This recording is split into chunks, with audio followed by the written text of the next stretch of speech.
নমস্কার বন্ধুরা, আমি পূর্ণিমা। সবাইকে স্বাগত জানাই আমার চ্যানেল পূর্ণিমাস চয়েসে। আজকে আমি আবার চলে এসেছি গোপালের সুন্দর একটা গরমের পোশাক নিয়ে।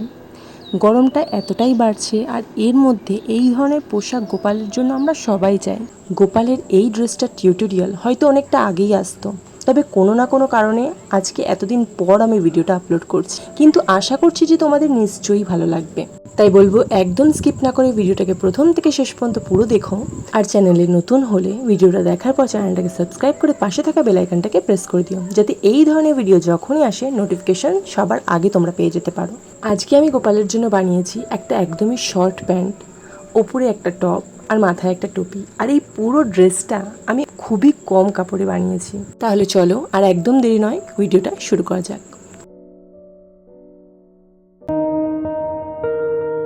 বোঝানোর সুবিধার জন্য প্রথমে 3টে ভাগে আমি কাপড়টাকে কেটে নিয়েছি। প্রথম ভাগটা গেল জামার কাপড়, এই দ্বিতীয় ভাগটা হলো প্যান্টের, আর এই লাস্ট পার্টটা হলো টুপির। সবার প্রথমে আমি তোমাদেরকে জামাটাই দেখাবো। তো জামাটা কিভাবে বানাবো তার জন্য এরকম একটা ফালি এক টুকরো কাপড় লাগবে, যার লম্বায় মাপটা থাকবে 8 ইঞ্চি আর চওড়ায় মাপটা থাকবে 3.5 ইঞ্চি। এবার লম্বা একটা টুকরো এরকম একটা কাপড় লাগবে। এটা তোমরা মাপ ছাড়াও করতে পারো, যদি মাপ নাও তাহলে মিনিমাম 10 ইঞ্চির বেশি নেবে, আর চওড়ায় কিন্তু 1.5 ইঞ্চি মতন থাকতেই হবে। আর এখানে ছোট ছোট দুটো টুকরো আছে, সেম কালারের কাপড় আমি পাইনি বলে অন্য কালারের মধ্যে পেয়েছি। তো এর হাইটটা রেখেছি 6 ইঞ্চি আর চওড়াটা রেখেছি 1.5 ইঞ্চি। তোমরা কিন্তু এর হাইটটা মিনিমাম 7 ইঞ্চি রাখবে, ঠিক আছে? তাহলে সুবিধা হবে। এবার সবার প্রথমে এই যে টুকরোটা প্রথমে দেখালাম, এর 3টে ধারকে আমরা ফোল্ড করব। খেয়াল রাখবে 4টে ধার নয়, শুধুমাত্র 3টে ধারকে ফোল্ড করব। এই চওড়া যে দিকটা, এই চওড়া দিকটা আমরা খোলা রেখেছি, কারণ এই খোলা দিকটাতেই আমাদের গলার ডিজাইন হবে। তো সেটা কিভাবে হবে? তো এইভাবে কোচ দিতে হবে, মানে তোমরা চাইলে টেনে টেনে এভাবে কোচ দিতে পারো, যেটা আমি এইভাবে দিচ্ছি, কিংবা তোমরা যেরকমভাবে কুচি করতে পারো সেরকমভাবেও দিতে পারো। কিন্তু এই রকমভাবে দিলে লাভটা কী হয় বলো তো? এক তো কাপড়টা ছোট, তাহলে ছোট ছোট কুচি থাকে, দেখতে বেশি ভালো লাগে। এবার নেক্সট, এখানে যে লম্বা টুকরোটা তোমাদের প্রথমে দেখিয়েছিলাম, এই টুকরোটাকে এর ওপরে এমনভাবে স্টিচ করতে হবে যাতে দুধারে সমান কাপড় থাকে। তো এইভাবে বসিয়ে আগে দেখে নেবে দুদিকে সমান কাপড় আছে কিনা, তারপরে এটাকে স্টিচ করবে। আর স্টিচটা কিভাবে করবে?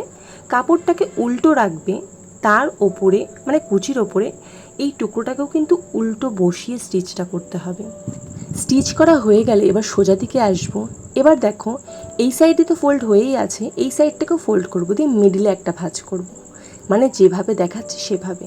যদি বুঝতে অসুবিধা হয় তার জন্য তোমাদেরকে ভিডিওটাকে একটু স্লো করে নিতে হবে, কিংবা বারবার দেখলে তোমরা ইজিলি বুঝতে পারবে যে কিভাবে ফোল্ড করে আমি স্টিচটা দিচ্ছি। তো এইভাবে পুরো স্টিচটা আমার কমপ্লিট হয়ে গেল, আর আমাদের গলার জায়গাটাও রেডি হয়ে গেল। এবার নেক্সট আমাদের কাজ হলো কোমরের দিকটাকে ফিতে বসানো। তো তার জন্য নিচের দিক থেকে উপরের দিকে 1/2 ইঞ্চি দূরে আমাদেরকে সেম একইভাবে কোচ ফেলতে হবে।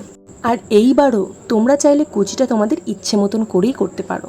মোট কথা আমাদের কোমরের কাছটাতে একটা কুচি পড়বে। আর হ্যাঁ, দূরত্বটা কিন্তু নিচের থেকে উপরের দিকে 1/2 ইঞ্চি থেকে 1 ইঞ্চির মধ্যে রাখবে, এর বেশি যেন না হয়। কুচি দেওয়ার পর জিনিসটা সেট হয়ে গেছে। এবার যে ছোট ছোট দুটো টুকরো আমাদের কাছে আছে, সেই দুটো টুকরো দিয়ে আমাদেরকে দুটো ফিতে বানাতে হবে। আর ফিতে দুটোকে কিভাবে বানাতে হবে, যেভাবে আমি এক্স্যাক্ট দেখাচ্ছি, দুপাশ থেকে দুটো কাপড়কে মুড়ে দিয়ে মিডল থেকে স্টিচ করতে হবে। আর তাও যদি তোমরা না বুঝতে পারো তাহলে তোমরা যেভাবে ফিতে বানাতে পারো, কিংবা অন্য কোনো কাপড়কেও কোমরের দুটো সাইডে লাগাতে পারো। মোট কথা এই দুটো ফিতেকে আমি বানিয়েছি কোমরে করা ওই কুচির দুপাশে বসানোর জন্য। এই দুটো টুকরো লাগালেই আমাদের কিন্তু ফুল ড্রেসের এই ওপরের পার্টটা রেডি হয়ে যায়। যদি তোমাদের আমার কথা বুঝতে অসুবিধা হয় তাহলে যেভাবে দেখাচ্ছে জাস্ট ভিডিওটাকে ফলো করলেই তোমরা কিন্তু আরামসে জিনিসটা করে ফেলতে পারবে। এই ড্রেসের নেক্সট পার্ট হচ্ছে আমাদের শর্ট প্যান্টটা। তো এই শর্ট প্যান্টের জন্য আমি এখানে নিয়ে নিয়েছি একটা এলাস্টিকের টুকরো, আর এখানে ছোট ছোট দুটো কাপড়ের টুকরো। তো সবার প্রথমে কাপড়ের টুকরো দুটোর মাপ দেখে নেব। তো কাপড়ের টুকরো দুটোর চওড়ায় রয়েছে 3 ইঞ্চি, আর এইভাবে লম্বা এখানে রয়েছে 5 ইঞ্চি। তো এই দুটো টুকরোকে সবার প্রথমে আমাদেরকে একটার উপর আরেকটাকে রেখে জুড়তে হবে। জোড়া হয়ে গেলে এবার এটাকে সোজা করব, করে যেই দিক থেকে জয়েন্ট করেছি তার ওপরে একটা চাপ সেলাই দেব। এই সেলাইটা আমরা ফিক্স করার জন্য দিই। যাই হোক, টুকরোটা পুরো রেডি হয়ে গেছে। এবার এর যে কোনো একটা ধারকে একদম সরু করে ফোল্ড করে একটা স্টিচ দিয়ে নেব। খেয়াল রাখবে যেহেতু ছোট জিনিস তাই ফোল্ডটাও সরু হলেই ভালো লাগে। আমার হাতে এই যে এলাস্টিকটা তোমরা দেখতে পাচ্ছ, এই এলাস্টিকটা আমি নিয়েছি 5 ইঞ্চির এলাস্টিক। এটা মাস্কে যেই এলাস্টিকগুলো আমরা ব্যবহার করি সেই এলাস্টিকগুলো ব্যবহার করলেও হবে। তো ওপরের যে খোলা মুখটা তার থেকে হাফ ইঞ্চি নিচে আমি একটা ধারে এলাস্টিকটাকে স্টিচ করে নিলাম। এলাস্টিক আমি অনেক রকমভাবে লাগানো দেখিয়েছি, তবে আমার মনে হয় এইভাবে লাগালে অনেকটা ইজি হয়। তো যেই হাফ ইঞ্চিটা আমি ওপর দিক থেকে ফাঁকা রেখেছিলাম সেটাকে এবার এর ওপরে এইভাবে দিয়ে ঢেকে দেব, দিয়ে স্টিচটা পাশ থেকে দিতে থাকবো। খেয়াল রাখবে স্টিচটা যেন এলাস্টিকের ওপরে না পড়ে, তাহলে কিন্তু যেভাবে আমরা এলাস্টিক লাগাতে চাইছি সেটা হবে না। এবার কি করব, একটুখানি করে স্টিচ করব আর শুধুমাত্র এলাস্টিকটাকে ধরে আমরা টানতে থাকবো। এতে কি হবে, স্টিচটাও হয়ে যাবে আর এলাস্টিকটা কাপড়ের মধ্যেই থাকবে, অথচ যতটাই কাপড় থাকুক না কেন পুরোটাকে এলাস্টিকটা কভার করে নেবে। তো দেখো এইভাবে টানতে টানতে এলাস্টিকটা কিন্তু একদম শেষ মাথা অবধি চলে আসছে, আর যেইটুকুকে আমরা স্টিচ করে এসেছি কাপড়টাতে পুরোটাতে কুচিও পড়ে গেছে। শেষ মাথায় এসে আমি ধারে এলাস্টিকটাকে একটা স্টিচ দিয়ে নেব, আর এই স্টিচটা না দিলে কিন্তু এলাস্টিকটা আবার ভেতরে ঢুকে যাওয়ার সম্ভাবনা আছে। এবার উল্টো করে নিয়ে এই দুটো মাথাকে একসাথে ধরবো, ধরে সাইডে একটা সেলাই দিয়ে নেব। এলাস্টিকটা দুটো মাথাতে জয়েন্ট আছেই, সেই অবস্থাতেই কিন্তু সেলাইটা দেওয়া হলো। সেলাইটা দেওয়ার পর এই রকম দেখতে লাগবে। তো এবার এই স্টিচটাকে সামনে দিয়ে নেব, সামনে দিয়ে নিচের দিকে হাফ ইঞ্চি ওপরে একটা ভি শেপ করে একটা স্টিচ দিয়ে নেব। এই ভি শেপটার জন্যই কিন্তু প্যান্টটাকে প্যান্টের মতনই দেখতে হয়, মানে ওই ভি শেপটা দেওয়ার জন্য প্যান্টের দুটো পা কিন্তু আলাদা আলাদা রকম শেপ পায়। এবার এখানে যে ভি শেপটা আমরা দিয়েছি স্টিচ দিয়ে, তার মাঝখানে আমরা এইভাবে কিছুটা কাট করে নেব। কাট করার পর যখন আমরা এটাকে সোজা করব তখন দেখব যে কোনো রকম কোচ প্যান্টটাতে পড়েনি, আর প্যান্টটা খুবই কিউট দেখতে লাগছে। কি লাগছে তো? আর তোমরা জানো এটা 6 নম্বর গোপালের কোমরে কিন্তু একদম ফিক্স। তো যাই হোক, আমাদের লাস্ট পার্ট হলো টুপির পার্ট। টুপির জন্য আমি এখানে শুধু আর শুধুমাত্র একটাই টুকরো কাপড় নিয়েছি, যার লেন্থ আমি এখানে রেখেছি 16 থেকে 17 ইঞ্চি আর চওড়াটা রেখেছি 3.2 কিংবা 3.5 ইঞ্চি, মানে 3.5 ইঞ্চি। এবার সবার প্রথমে একদম সরু করে, মানে যেটা আমি আগাগোড়াই বলে থাকি, একদম সরু করে এর লম্বা একটা ধারকে স্টিচ করে নেব। স্টিচ করা হয়ে গেলে এর যে নিচের দিক থেকে ওপরের দিকটা আছে, এই এক কর মতন ওপরের দিকে আমাদের একটা কোচ দিয়ে দিয়ে স্টিচ করতে হবে, মানে কুচি ফেলে ফেলে স্টিচ করতে হবে। এখানেও আমি আবারও বলবো যে এইভাবে টেনে টেনে যদি তোমরা কোচ দিতে পারো তাহলে জিনিসটা দেখতে কিউট বেশি লাগে।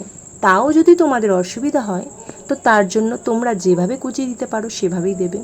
আর এই কুচিটা কিন্তু মিনিমাম 6 থেকে 6.5 ইঞ্চির মধ্যেই যেন হয়, না 7 ইঞ্চি আর না 6 ইঞ্চির কম। যদি প্রথমবার কুচি করেই মাপটা ঠিকঠাক এসে থাকে তাহলে ওই স্টিচের ওপর দিয়ে আমরা আর একটা স্টিচ দেব, যাতে কোনো কারণে টান লাগলে কোচটা খুলে না যায়। কুচির পর পুরো কাপড়টাকে মিডল থেকে এভাবে ভাঁজ করব, করে একটা সাইডে একটা স্টিচ দিয়ে নেব। মোট কথা দুটো মুখকে জয়েন্ট করে নেব। এক ফালি কাপড়ের মধ্যে টুপি কিভাবে হতে পারে তা তার সব থেকে ভালো টেকনিক। তো যাই হোক, এবার উপরের যে এই যে খোলা মুখটা তোমরা দেখতে পাচ্ছ স্টিচটা করার পর, সেটাকে আমরা সুই সুতোর সাহায্যে দেখো এইভাবে খোলা মুখের উপর থেকে নিচের দিকে হাফ ইঞ্চি গ্যাপ রেখে একটা স্টিচ দিয়ে নেব। তো হাতে স্টিচ করার পর যখন আমরা সুতোটাকে টানবো তখন এটা অটোমেটিক একটা কুচি পড়ে যাবে, তারপর তার চারিদিকে সুতোটাকে পেঁচিয়ে একটা গিট মেরে নেব। তাও বলবো এখানে এইভাবে যদি তোমাদের বুঝতে অসুবিধা হয় যে টুপির উপরের দিকটা আমরা কিভাবে প্যাঁচ দিলাম, কিভাবে গিট মারলাম, তাহলে এই রকম টুপির অনেক ভিডিওস আমার চ্যানেলে তোমরা পেয়ে যাবে, সেখান থেকে আরেকবার দেখে নিও। তো যাই হোক, আপার পার্ট, লোয়ার পার্ট আর টুপি সব মিলিয়ে ফুল ড্রেসটা আমাদের রেডি। তো কেমন লাগছে তোমাদের ড্রেসটা? তো এই গরমে তোমরাও তোমাদের গোপালকে এইরকম একটা কিউট ড্রেস বানিয়ে দাও এবং আমাকে কমেন্ট বক্সে জানাও যে তোমাদের গোপালকে ড্রেসটা পরে কেমন লাগছে। তাহলে দেখা হচ্ছে তোমাদের সঙ্গে নেক্সট ভিডিওতে। ততক্ষণের জন্য টাটা, বাই বাই। সবাই সুস্থ থেকো, ভালো থেকো।